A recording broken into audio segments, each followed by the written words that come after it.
여기 계신 모든 분들 한 분도 빠짐없이 다 기억하고 계실 줄 압니다. 담임 목사님께서 사실 동일한 본문으로 4주 전에 말씀을 전해주셨잖아요. 왕실의 법을 따르라 라는 제목으로 말씀을 전해주셨고, 그 말씀의 내용들을 아마 많이들 기억하실 거예요. 감히 하나님 앞에 고개를 둘 수 없던 죄인인 우리들의 고개를 들게 하시기 위하여 예수 그리스도께서 십자가에 달려서 고개를 숙이셨죠. 그 은혜의 말씀을 우리가 기억하는데, 사실 동일한 본문을 오늘 제가 전하는데 거기 그 말씀에 무언가를 보탤 생각이나 능력은 크게 있지 않고요, 그냥 하나님께서 주신 제 수준, 제 차원에서 제가 묵상한 말씀을 이 시간 함께 나눠보려고 합니다. 제가 참 좋아하는 마크 트웨인의 말이 있습니다. 그건 뭐냐면, 어떤 사람들은 성경에서 이해할 수 없는 부분을 힘들어하지만 나는 반대다. 나는 성경에서 도리어 이해할 수 있는 부분을 만날 때에, 이해할 수 있는 부분을 읽을 때에 힘들어한다 라고 이야기를 해요. 이 말이 무엇을 이야기하는지 이해하는 게 어렵지 않죠. 그러니까 헷갈리는 말씀이 아니라 너무나도 명확한 말씀을 우리들에게 주어졌을 때에 이 말씀은 도무지 다른 해석의 여지 없이 하나님께서 이렇게 살아라 라고 분명하게 말씀하시는 것이 우리들에게 전해질 때에 오히려 더 힘들다는 거예요. 말씀대로 살기 힘드니까 말이죠. 사실은 야고보 사도가 하는 말도 바로 이거잖아요. 이제는 좀 살아라. 이제는 말 그만하고, 이제는 그만 이야기하고, 이제는 좀 살아내라 하고 하는 것이 야고보 사도의 말 아닙니까? 우리가 본문의 말씀을 읽었지만 사실은 야고보 사도가 하는 말은 이 편지의 내용만 읽어도 분명하게 깨달을 수 있는 것이죠. 하나님의 교회에서는 사람을 차별해서는 안 된다. 외모 가지고, 겉모습 가지고 사람을 차별하지 말아라 라고 말하면서 그 이유에 대하여 분명하게 선언합니다. 야고보서 2장 9절의 말씀인데요, 우리 함께 읽도록 하겠습니다. 시작.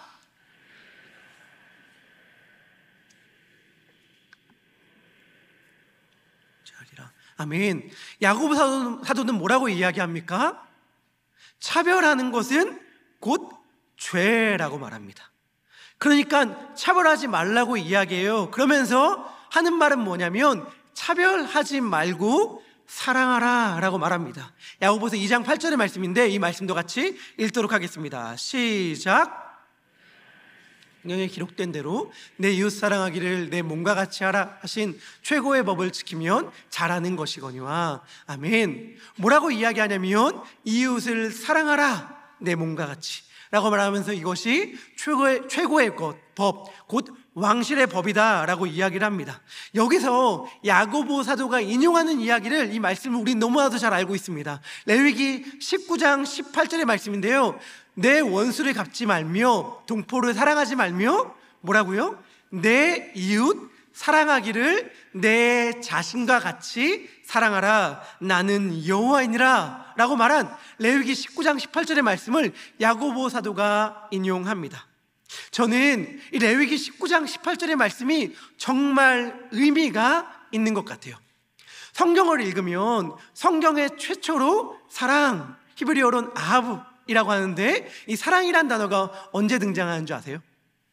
창세기 22장 2절을 보면 아브라함을 향해서 하나님이 이야기할 때 사랑이란 말이 처음 등장합니다. 여호와께서 이르시되 내 아들 내 사랑하는 독자 이삭을 데리고 라고 말할 때에 처음 이 단어가 등장하는데, 저는 이 이야기를 읽을 때마다 마음이 뭉클해요. 모세가 창세기부터 쭉 자신의 책 5권을 써 나가잖아요. 그런데 그냥 모세의 입장에 대해서 이 이야기를 읽어 나가는 거예요. 뭐냐면, 모세는 자신의 책을 썼을 때에 이 사랑이란 단어를 얼마나 아끼고 아꼈을까. 이 사랑이란 단어가 아브라함과 하와 이야기에 등장하지 않거든요. 창세기 6장을 보면 하나님의 아들들과 사람의 딸들이 결혼하는 이야기들이 등장하는데 그때도 나오지 않아요. 아브라함이 자신의 아내를 맞이하는 장면에도 이 사랑이라는 단어는 등장하지 않습니다. 이 사랑이라는 단어가 처음 등장하는 순간은 아브라함이 100세가 되어 낳은 아들을 향해 가졌던 감정을 소개할 때 나오는 단어예요. 그러니까 모세는 말하고 싶었던 것 같아요. 사랑이 뭔지 아니? 사랑은 뭐냐면 마치 백사되어서 죽을 몸같이 되었는데 하나님이 기적과도 같은 선물, 자신의 약속의 신실함의 증거로 보내준 선물인 아들을 바라보면서 생기는 감정이 사랑이야. 도무지 감출래야 감출 수 없고 억누를래야 억누를 수 없는 그 감정이 사랑이야 라고 모세는 말하고 싶었던 것 같아요. 그러면서 굉장히 드물게 모세는 간간히 이 단어를 아끼면서 자신의 책에 써 나갑니다. 그러다가 레위기에 와서 이 사랑이라는 단어가 조금 변하기 시작해요. 레위기에 와서 우리가 읽은 19장 18절에 최초로 사랑이란 말이 동사로 그리고 명령으로 사용되기 시작합니다. 그러니까 레위기가 처음으로 이 사랑이란 단어를 동사 그리고 명령으로 자신의 백성들에게, 하나님의 백성들에게 소개하는 거예요. 레위기가 무슨 책인데요? 성경을 읽다 보면 가장 멈추게 되고 주저하게 되고 더 진도가 안 나가는 책, 무슨 말인지 모르겠는 책, 우리의 삶과 가장 동떨어져 있다고 느끼는 책이 바로 레위기잖아요. 하나님의 율법들, 오늘날 살아가는 삶의 현실들과 너무나도 거리가 있다고 느껴지는 율법들을 잔뜩 모은 책이 레위기인데, 그 레위기에서 사랑을 최초로 명령으로 이야기한다는 거예요. 그렇다면 우리는 이렇게 이해할 수 있을 것 같습니다. 하나님의 율법은 결국에는 사랑을 이야기하는 거구나. 이 레위기 19장 18절에 정말 많이 신구약 성경에 인용되거든요. 사실 수많은 율법들이 말하는 바가 결국 이거구나 라고 하는 것을 레위기는 알려줘요. 그리고 우리 모두가 다 암송하는 유명한 말씀이죠. 마가복음 12장 29절에서 30절인데요 우리 함께 읽도록 하겠습니다. 시작. 들으라. 주 곧 우리 하나님은 유일한 주시라. 내 마음을 다하고 목숨을 다하고 뜻을 다하고 힘을 다하여 주 너의 하나님을 사랑하라 하신 것이요. 아멘. 이게 뭐예요? 예수님의 대답이잖아요. 율법 중에 제일 첫째 되는 게 뭡니까? 라고 하신 질문에 대한 예수님의 대답이죠. 율법은 뭡니까? 예수님 율법을 굉장히 단순하고 명확하게 우리에게 정의해 주셨어요. 그게 뭐냐면 사랑이다. 하나님을 사랑하는 것이고 이웃을 사랑하는 것이다. 이게 율법이야 라고 예수님은 말씀해 주신 것이죠. 사랑이라는 게 뭔가? 전 사랑은 모든 것을 가능하게 하는 힘이다 라고 말하고 싶습니다. 사랑하면 됩니다. 우리가 얼마 전까지는 빌립보서를 큐티했잖아요. 빌립보서를 큐티할 때 빌립보 교회에게 사도 바울이 뭐라고 이야기하죠?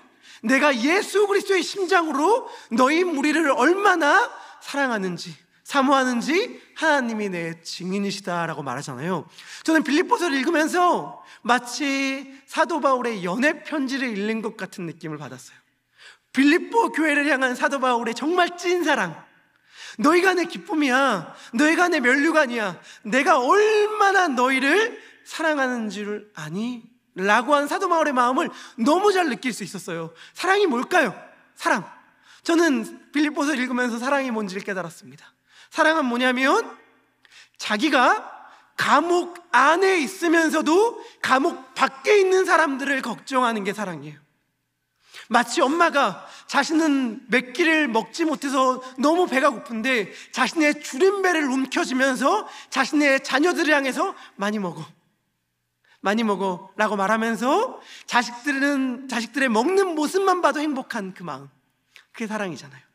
난 감옥에 있어요. 너무 처절하고 고달픈 현실 가운데, 외로운 가운데 있지만 사도 바울은 이야기하는 거예요. 뭐라고 이야기하냐면 나 괜찮다니까.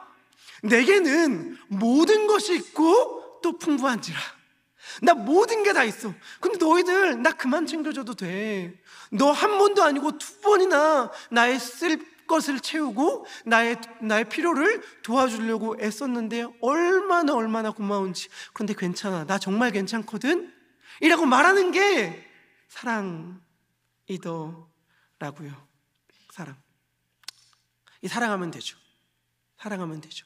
사도 바울이 차별하지 마, 교회에 부자들이 오면 엄청나게 좋은 자리 마련하고, 가난한 사람이 오면 사람 대접도 안 하는 너희들의 모습을 내가 고발한다 라고 말하면서 차별하지 마 라고 말했는데, 차별하지 않는 길이 뭐죠? 차별하지 않는 길, 차별하지 않는 길 역시 사랑이죠. 만약에 여러분, 우리가 지금 예배를 드리고 있는데 예배당의 문을 딱 열고 누가 봐도 허름해 보이는 사람, 홈리스처럼 보이는 사람, 마약 중독자처럼 보이는 사람, 누가 봐도 그런 사람이 딱 들어와서 모두가 다 불편해하는 그 순간, 그 사람을 향해서 달려가 안을 수 있는 사람은 누구죠? 그 사람의 부모님, 그 사람의 부모 아니겠습니까?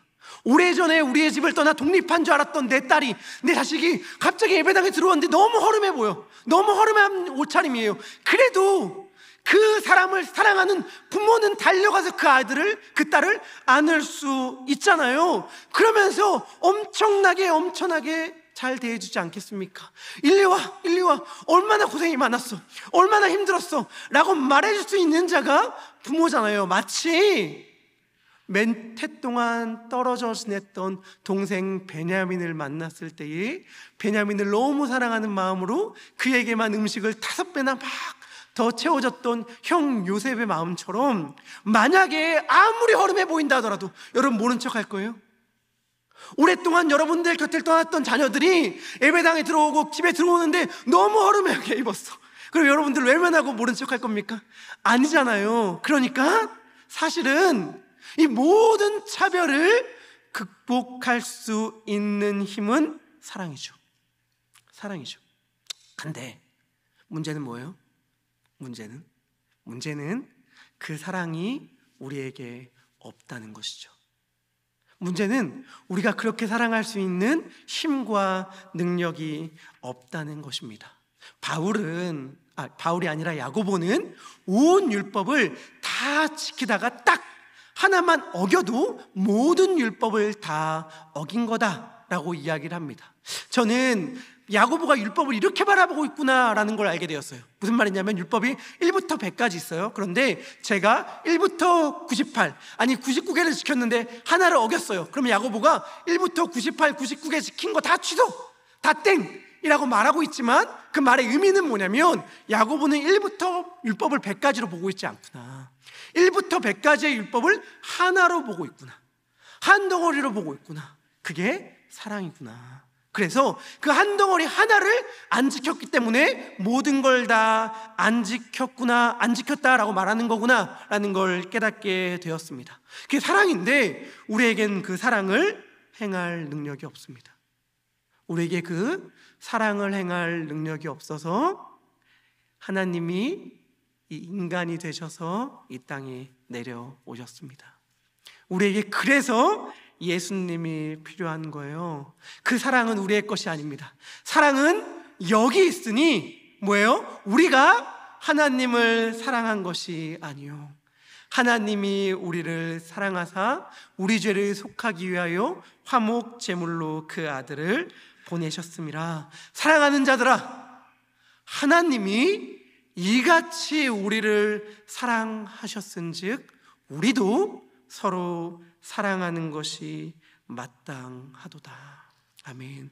우리가 서로 사랑할 수 있는 힘, 차별하지 않을 수 있는 힘은 이 하나님의 사랑을 기억할 때만 가능한 것이죠. 우리가 가난하고 낮고 초라한 자를 품어주고 안아줄 수 있는 힘 역시 가난하고 초라하고 죄 많은 우리의 고개를 들게 하기 위하여 십자가에 달리셔서 고개를 숙이신 예수 그리스도의 사랑을 기억할 때에만 가능한 것이죠.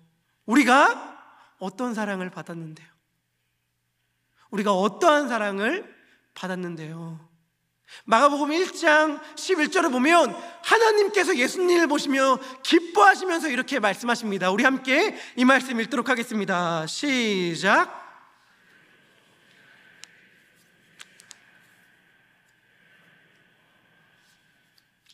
아멘. 하나님이 예수님을 향해 이렇게 말씀하십니다. 너는 내 사랑하는 아들이다. 내가 너를 기뻐한다. 이렇게 말할 때에 하나님이 예수님을 향했던 그 감정, 그 사랑은 아브라함이 이삭을 향했을 때 가졌던 그 감정과는 감히 비교할 수 없어요. 감히 비교할 수 없습니다. 그런데 아브라함이 이삭을 향해 가졌던 사랑과 비교할 수 없는 사랑으로 자신의 아들 예수 그리스도를 사랑하셨던 그 하나님이 우리를 위해서 자신의 아들 예수 그리스도를 십자가에 못 박히게 내어주신 거예요. 그러면서 우리들에게 말씀하여 주시죠. 내가 너를 얼마나 사랑하는 줄 아니? 우리가 아직 죄인 되었을 때에 그리스도께서 우리를 위하여 죽으심으로 하나님께서 우리에 대한 자기의 사랑을 확증하셨느니라. 십자가는 우리들에게 그 사랑을 보여줍니다. 우리가 아직 죄인 되었을 때에, 아직 초라할 때에, 가난할 때에, 낮았을 때에, 가진 것 없을 바로 그때의 모든 사람들이 우리를 향하여 손가락질하고 차별 대우하는 그 순간에 하나님께서 자신의 아들 그리스도를 우리를 위하여 내어주심으로, 그리스도께서 우리를 위하여 십자가에 달려 죽으심으로 하나님께서 우리에 대한 자신의 사랑을 확증하셨습니다. 확증하셨어요. 저는 이 말이 너무 좋아요. 우리는 살아가면서 가끔 의심될 때가 있잖아요. 하나님이 나를 사랑하는 게 맞나? 하나님이 진짜 날 바라보고 계신 게 맞나? 나 너무 힘든데? 하나님 날 기억하는 게 맞나? 라고 하는 생각하는 순간들이 있잖아요. 그런데 그때마다 십자가는 우리들에게 확증시켜줍니다. 너가 어떠한 사랑을 받았는지 아느냐? 너가 어떠한 사랑을 받았는지 아느냐? 너가 아직 죄인 되었을 때에, 너가 가진 것 아무것도 없을 그때에 하나님께서는 자신의 하나밖에 없는 사랑하는 독자 기뻐하신 예수 그리스도를 십자가에 달려 죽게 함으로 우리에 대한 자신의 사랑을 확증시켜 주셨다라고 성경은 우리에게 이야기해 줍니다. 하나님은 이렇듯 우리를 심판하지 않고 판단하지 않고 정죄하지 않고 사랑하셨습니다. 그런데 우리는 평가하고 판단하고 정죄하고 심판자의 자리에 앉죠. 여기서 기억하시겠지만 차별 대우하지 말라라는 말은 심판자의 자리에 앉지 말라라는 말이거든요. 우리는 사실 끝없이 평가합니다. 끝없이 판단하죠. 그리고 타인에 대해선 그 평가가 너무너무 박하고 나에 대해선 그 평가가 굉장히 후하죠. 우리가 정당하게 대우받지 못한다고 생각하고 억울해하는 순간들은 굉장히 많고, 다른 이에 대해서는 굉장히 가차없이 날카롭게 판단하고 비판하는 경우들이 많이 있습니다. 제 개인적인 이야기를 해서 죄송하지만 또 이런 얘기를 또 흥미있게 듣지 않으십니까? 제가 제 개인적인 얘기를 잠깐 용납해 주신다면, 저는 한국에서 사역할 때에 제 장인어른 교회에서 같이 사역을 했습니다. 물론 사역을 하다가 장인어른이 됐기 때문에 그럼 뭐가 먼저인지는 제가 따져봐야 될 것 같습니다. 그런데 이제 결혼을 하고 한 교회에 있다 보니까 한 교회에 있기가 힘들어서 사실은 이제 다른 사역지를 알아봐야 될 상황에 놓였는데, 때마침 베델교회에서 섬길 수 있는 길을 열어주셔서 제가 정말 말할 수 없는 은혜와 혜택을 받고 이곳 가운데 와서 섬길 수 있게 되었습니다. 저한테는 그래서 베델교회가 너무 특별해요. 제가 청년들에게는 몇 번 얘기한 적이 있는데, 제가 베델교회에 와서 첫 예배 드렸던 게 제가 베델교회 올 거라고는 전혀 생각하지도 못했던 신혼여행 중에 들었던 예배였거든요.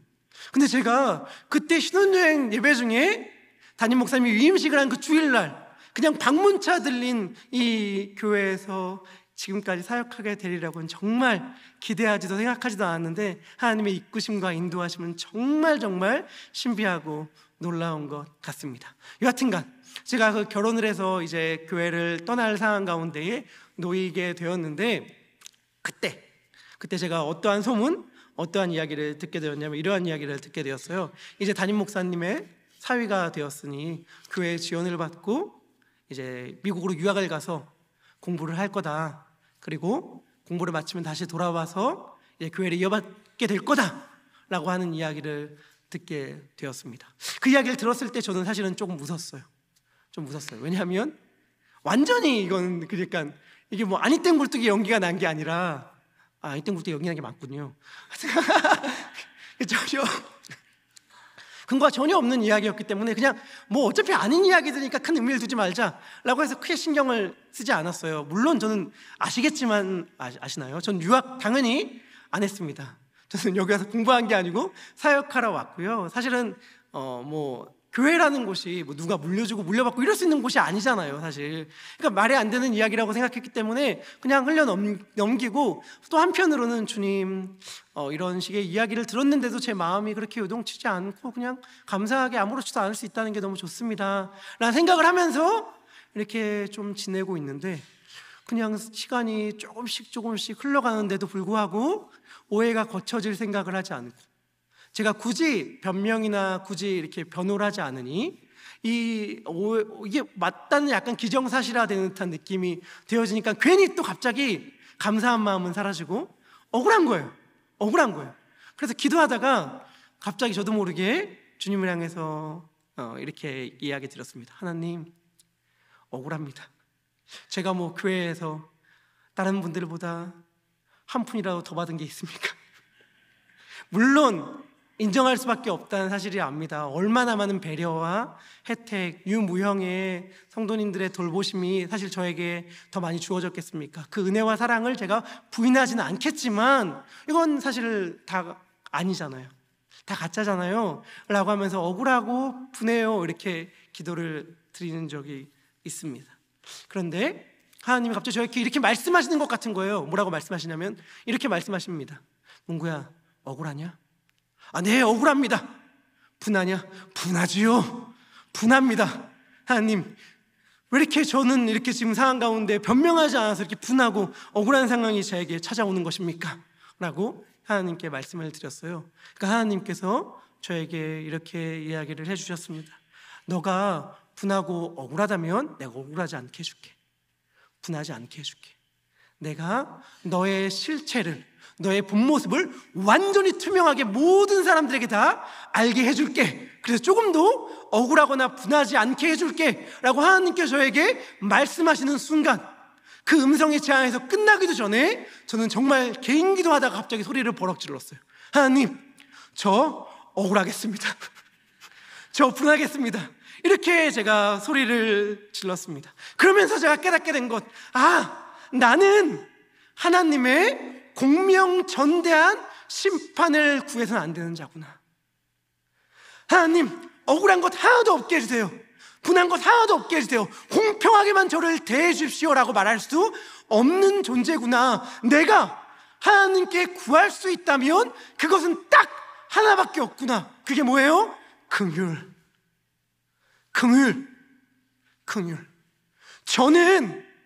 저는 하나님께 공명, 정대한, 한치의 오차 없는 정의로운 심판을 구하지 않습니다. 제가 하나님께 구하는 것은 오직 하나, 저를 향한 하나님의 긍휼입니다. 사랑하는 베들레 성도님들은 어떠십니까? 성도님들은 억울한 순간, 분한 순간이 우리들 가운데 찾아올 때 하나님의 공의로운 재판, 엄중한 심판을 구하십니까?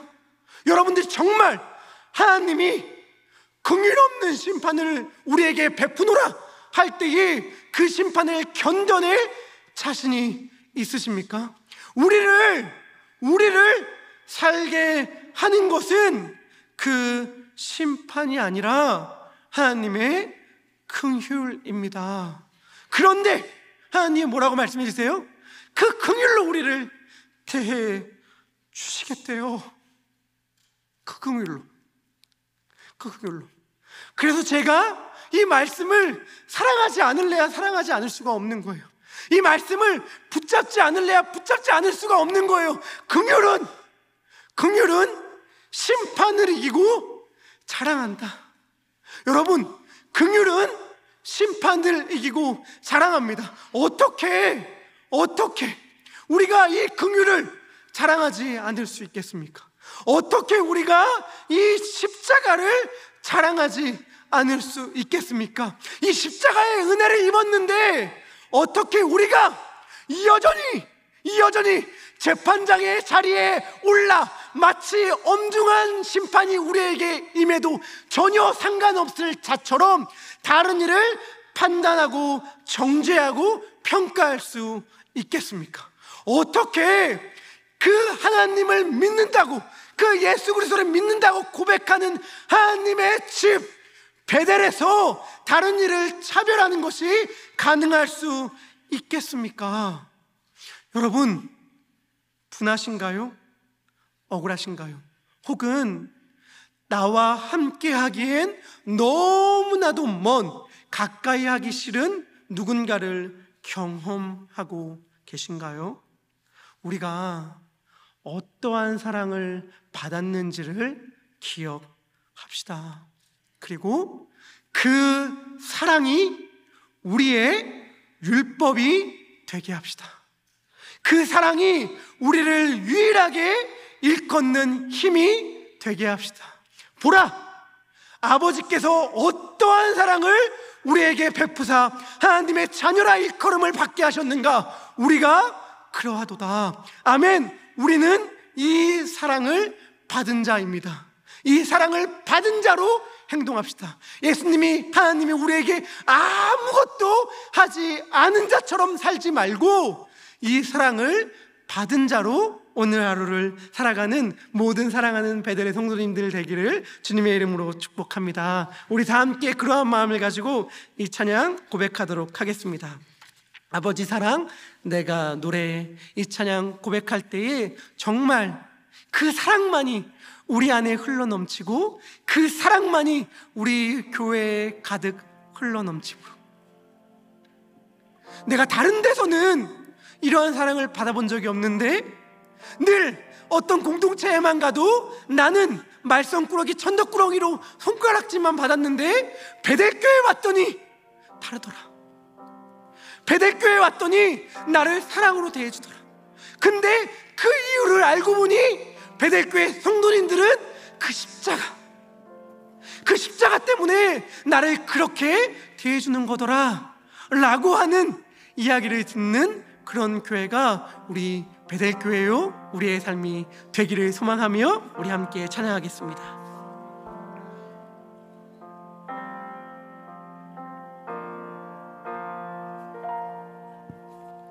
아버지 사랑 내가 노래해. 아버지 은혜 내가 노래해. 그 사랑 변함없으신, 거짓 없으신, 성실하신 그 사랑, 상할 때 꺾지 않으시는, 꺼져가는 등불 끄지 않는 그 사랑 변함없으신, 거짓 없으신, 진실하신 그 사랑,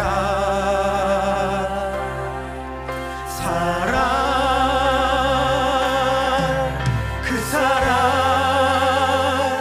날 위해 죽으신, 날 위해 다시 사신 예수 그리스도, 다시 오실 그 사랑, 죽음도 생명도 천사도 하늘의 어떤 권세도 끊을 수 없는 영원한 그 사랑, 예수 그 사랑, 그 사랑 날 위해 주신, 날 위해 다시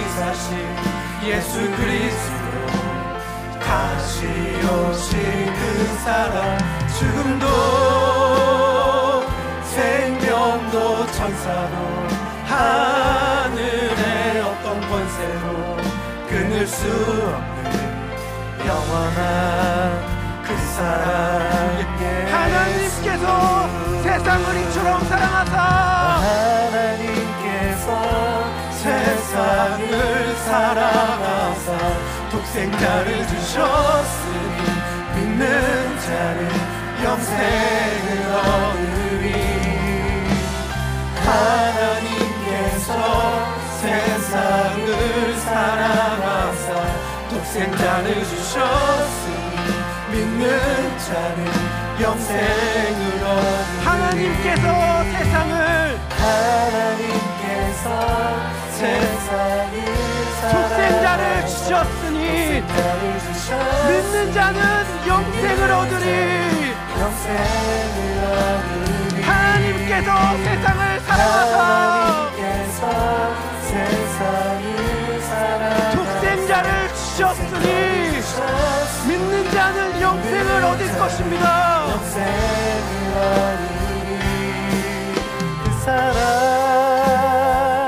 날 위해 죽으신 날 위해 다시 사신 예수 그리스도 다시 오실 그 사랑 죽음도